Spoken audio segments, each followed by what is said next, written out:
जय जय श्री राधे श्याम। तो आज गणेश चतुर्थी, जिसे गणेश संकट चौथ भी व्रत बोलते हैं, वो है। तो हम इसकी विधि क्या है, कथा कैसे पढ़ी जाती है, उसके बारे में बताएंगे। पंजाब में इसे संकटा माता के व्रत बोला जाता है, बाकी हिंदी भाषी क्षेत्रों में गणेश संकट चौथ व्रत बोला जाता है। इस दिन गुड़ और तिल का दान किया जाता है। गुड़ और तिल का ऐसे कूट कर लड्डू बनाए जाते हैं, जिसे पंजाब में भुग्गा बोलते हैं। और इसमें जो गेहूं के दाने रखे हैं, दक्षिणा आप अपनी कोई भी फल, जैसे हमने चीकू रखा है, आप केला संतरा जो भी ऋतु फल है उसे रख लीजिए। इस दिन पहले सबसे पहले जो मेरे पास गणेश परिवार है, शिव परिवार है, यानी कि तो अगर आपके पास शिव परिवार है तो ठीक है, नहीं कोई शिव जी का माता गौरा पाठ पर के साथ जैसे कि ये चित्र है, इस प्रकार का कोई भी कैलेंडर फोटो हो वो रख लीजिए। उन्हें सबसे पहले हमने जल से स्नान करवाया था। मैंने सभी पूजा पहले कर ली है ताकि वो वीडियो लंबा ना हो। जल से मैंने स्नान कराया। गणेश जी के, कार्तिकेय जी के, नंदीगण के, नाग देवता के हमने चंदन के तिलक लगाए। रोली मोली से आप उनका वो किए। मैंने पहले इसलिए करके रख ली पूजा ताकि ज़्यादा टाइम ना लगे, तो वीडियो लंबा हो जाएगा। गणेश जी के मोली अर्पण कीजिए हैं। इस प्रकार भगवान कार्तिकेय, माता गौरा जी, नंदीगण, भगवान भोलेनाथ सबके पुष्प अर्पण कीजिए गणेश भगवान के। तो आज तिलों का विशेष महत्व होता है। तो आज हम गणेश जी को पहले जो हमने भुग्गा बोलते हैं पंजाब में, गुड़ और तिल का बनाया, गणेश जी को अर्पण करेंगे। इनके तिलक लगा दिया सारे देवी देवताओं के, जैसे माता गौरा पार्वती जी के हमने गेहूं का लगाया है, रोली का, बाकी देवताओं के चंदन का, सारे शिव परिवार के। तो उस प्रकार हमने एक जल का लोटा रखा है, उसमें भी जो तिल और गुड़ का भुग्गा बनाया उसे डाल लेंगे। और अपने आप जो तेल की हमने जोत प्रज्वलित की है और इसी के साथ ये धूप भी जगा लेंगे। तो इस प्रकार से पूजा करने के बोल गणेश भगवान की जय। इसकी कथा दो प्रकार से है, जो पंजाब में पढ़ी जाती है मैं वो भी आपको डालकर बताऊंगी। जो हिंदी भाषी क्षेत्र है उनमें वहाँ और प्रकार से और ढंग से पढ़ी जाती है, वो भी आपको डालकर बताऊंगी। पहले हम अपनी पंजाब वाली संकट चौथ की कथा कहेंगे, वो किस प्रकार है। हाथ में गुड़ और तिल का जो भुग्गा तैयार किया है वो रख लेंगे, ये रख लेंगे जल का पात्र, और कहेंगे कथा स्टार्ट करते हैं।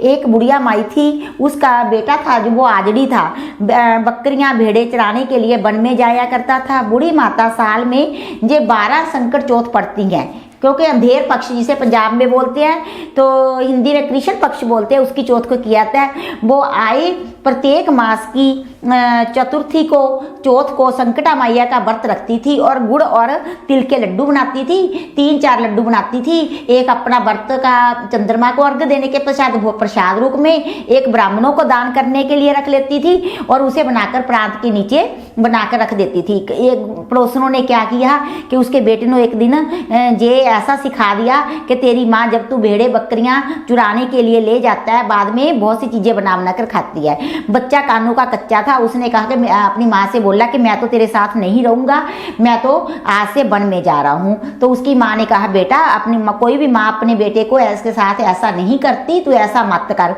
वो नहीं माना। जब नहीं माना तो बुढ़िया माई ने उसे जो तिल चोली जे हमने बनाया ना, वही भुग्गा उसे जाते हुए दे दिया और बोली कि जहाँ भी कोई आप तेरे रास्ते में मुसीबत आए, कोई संकट आए, तो ऐसे तिल चोली बखेर देना और क्या ना कि संकटा मैया, अगर मेरी माँ ने सच्चे मन से तेरी गणेश चतुर्थी का व्रत किया है तो मेरा संकट दूर हो जाए। बेटा ने वो तिल चोली ले ली और चल पड़ा। पहले जब गया तो उसे चलते चलते रास्ते में नाग बड़ा सा दिखाई दिया, वो रास्ता ना छोड़े। तो बेटे को माँ की कही हुई बात ज्यादा ही उसने तिल चोली ऐसे बखेर दी, तो नाग एक ने उसे साइड दे दी और बोला गणेश भगवान की जय, संकटा मैया की जय। उसका संकट टल गया। आगे गया तो नदी मिली, रास्ता कैसे पार करे, कोई नाविक नहीं था, कोई नाव नहीं थी। तो उसने तिल चोली बखेरी और किया है संकटा मैया मेरा संकट दूर करो। तो उसका साधन बन गया, वो आसानी से नदी पार कर गया। जाते जाते वन में वो से जीव जंतु मिले डरता, कभी शेर मिलता, कभी कुछ मिलता, तिलचोली बिखेरता, वो रास्ता छोड़ देते। ऐसे ही चलते चलते वो एक पेड़ के नीचे जब जा रहा था तो उसे एक बुढ़िया माई दिखाई दी। उसे भूख भी बहुत लग रही थी। उसने, जो बुढ़िया माई थी वो ना गुड़ के वो बना रही थी सर्दी के कारण पुए, तो साथ ही साथ रोती जा रही थी। तो उसने पूछा, माँ पोए भी बनाए जा रही हो और रोए भी जा रही हो, तो इसका क्या कारण है? तो उसने कहा, मैं पुए इसलिए बना रही हूँ कि आज मेरे बेटे की जीवन का आखिरी दिन है, और रोती तो उसे खिला दूँ पहले, उसे पसंद है। रो इसलिए रही हूँ कि आज के बाद मैं अपने बेटे को कभी नहीं मिल सकूंगी। तो उसने बोला कि क्या बात है। बुढ़िया ने सारी बात बता दी कि ऐसे ऐसे राजा की आवी पकती है, जब पकती है तो एक बलि लेती है। आज मेरे बेटे की बारी है। गाँव में जब भी वो अपना आवा पकाता है तो एक जने को, एक व्यक्ति को लेकर जाता है, तो मैं इसलिए रो रही हूँ। तो वो बोला कि माँ आप पुए मुझे खिला दो, मैं तेरी बेटे की जगह चले जाऊँगा। कहती, बेटा पुए तो तू दिल भर के खा ले, कोई बात नहीं है, परंतु किसी की जगह कौन जाता है, तो मेरा बेटा जाएगा, कोई बात नहीं। वो पुए खिला देती है और बुढ़िया के घर में ही वो बेटा सो जाता है कि मैं तेरी जगह चौकीदार बुलाने आएगा, राजा का पहरेदार, तो मैं तेरे बेटे की जगह चले जाऊँगा।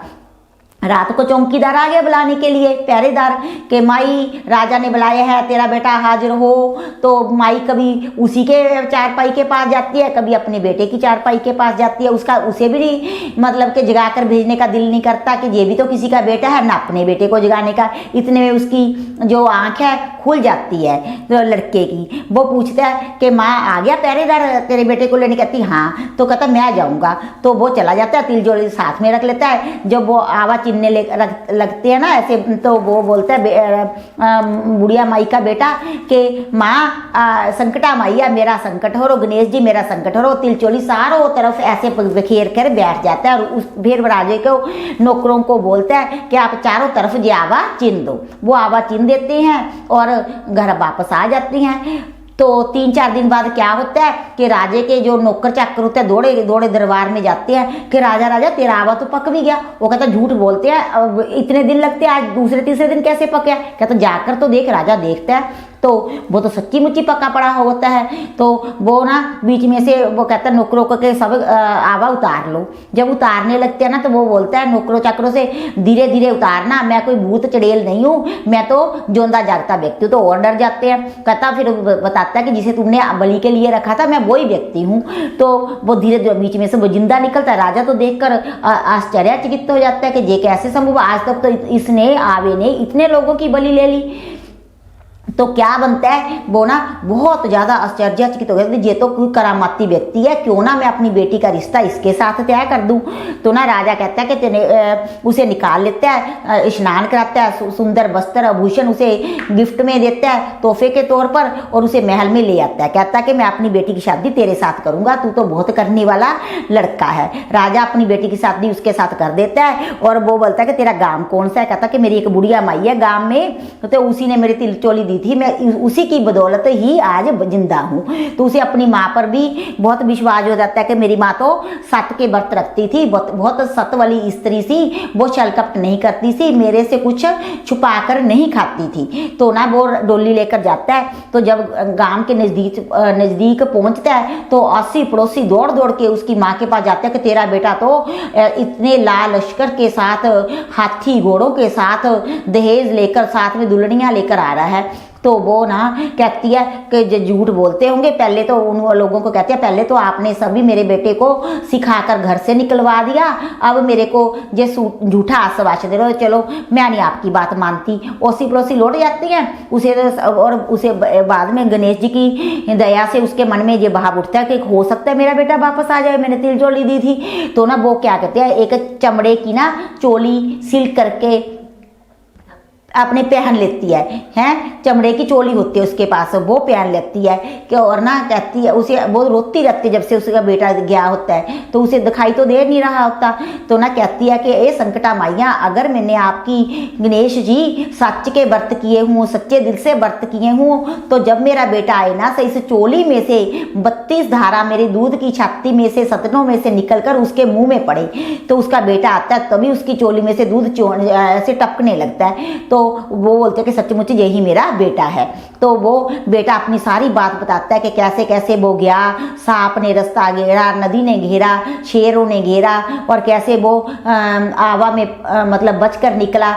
तो माँ आप तो उसके चरण पकड़ लेता है, बिल्कुल सच्चे दिल से व्रत्या करती थी। इस व्रत में तो बहुत सत्य है, बहुत ज़्यादा शक्ति है। संकटा माइया के व्रत में, गणेश जी के व्रत सच्चीमुच ही जो संकट हर लेता है व्रत, तो वो माता का, गणेश जी का बहुत धन्यवाद करता है। ये संकटा माइया, जैसे उस प्रकार उस बालक के साथ आपने दया की, उस प्रकार सभी भक्तों के संकट हरना गणेश जी महाराज, गणेश भगवान की जय, संकटा माइया की जय। अब हम पढ़ेंगे दूसरी कथा जो हिंदी भाषी क्षेत्रों में पढ़ी जाती है, वो भी मैं आपको बताने जा रही हूँ।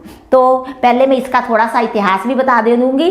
जो संकट चौथ का त्योहार है, माघ के कृष्ण चतुर्थी को मनाया जाता है। इस दिन संकट हरण गणपति गणेश जी का पूजन होता है। यह व्रत संकटों तथा दुखों को दूर करने वाला है। इतने से नहीं, प्राणी मात्र से की सभी इच्छाएं व मनोकामना भी इस व्रत के करने से पूर्ण हो जाती हैं। तो मैं एक बात और बताना चाहती हूँ कि कई लोग प्रत्येक मास पढ़ने वाली जो चौथ होती है कृष्ण पक्ष की, ये संकट चौथ करते हैं, उसका व्रत रखते हैं। तो साल में 12 संकट चौथ का व्रत करते हैं।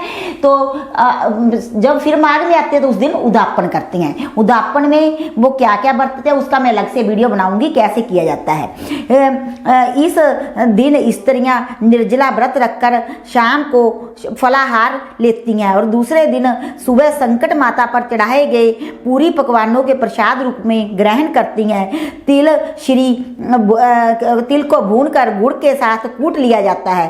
तिलकुट का पहाड़ बनाया जाता है। कहीं कहीं तिलकुट का हवन भी बनाया जाता है। उसकी पूजा करके घर जा कोई बच्चा तिलकुट बकरे की गर्दन काट देता है। तिलकुट का जो बकरा बनता है उसकी, बकरे के नहीं काटते, उसका बकरा बना लेते, जो हमने जैसे मैंने लड्डू बनाया ना, इसका बना लेते हैं। फिर सबको प्रसाद रूप में वो दिया जाता है। पूजा के बाद तब सब कथा सुनते हैं। अच्छा, जो लड्डू बनाते हैं तिलकुट बनाया जाता है वो कूट कर बनाया जाता है। अगर बड़े शहरों में आपके पास कुंडी सोटा सिलवट्टा नहीं है तो आप क्या करें, किसी पॉलीथीन में पाकर तिल और गुड़ को किसी बेलन से कूट ले। कूटने का विशेष महत्व है। हथौड़ी हो छोटी, कोई और बेट, उसे कूट कर बनाइए, तभी ये संकटा माइया प्रसन्न होती हैं। व्रत कथा। किसी नगर में एक कुम्हार रहता था। एक बार जब उसने बर्तन बनाकर आवा लगाया तो आवे नहीं पका। परेशान होकर वह राजा के पास गया और बोला, महाराज ना जाने क्या कारण है कि आवा एक पक ही नहीं रहा है। राजा ने राजपुरोहित को बुलाकर कारण पूछा। राजपुरोहित ने कहा, इस बार आवा लगाते समय एक बच्चे की बलि देने से आवा पक जाएगा। राजा का आदेश हो गया। बलि आरंभ हुई। जिस प्रकार की परिवार की बारी होती, वह अपने बच्चों में से एक बच्चा बलि के लिए भेज देता। इस तरह कुछ दिनों बाद एक बुढ़िया के लड़के की बारी आई। बुढ़िया के एक ही बेटा था तथा उसके जीवन का सहारा था। वह राजाज्ञा कुछ नहीं देखती। दुखित बुढ़िया सोचने लगी, मेरा एक ही बेटा है, वह भी संकट के दिन मुझसे जुदा हो जाएगा।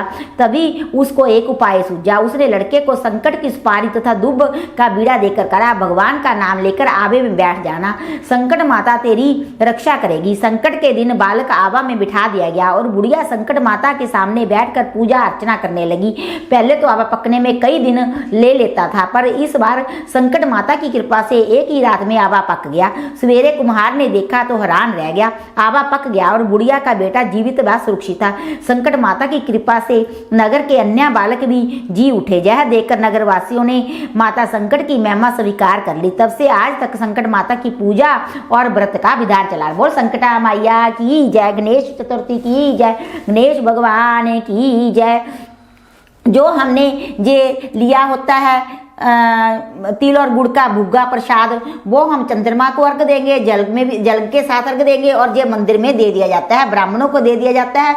अगर मंदिर ना हो तो आप घर में भी अपनी सासू माँ को दे सकते हैं, किसी भी बड़ी बुजुर्ग को या किसी भी जरूरतमंद को। तो बोल संकटा मैया की। इस प्रकार से मैंने सारा विधि विधान बता दिया। उद्यापन का वीडियो मैं अलग से बनाऊंगी, जो साल भर की 12 संकटा रखते हैं, किस प्रकार से। बोल जय जय श्री राधे श्याम, जय।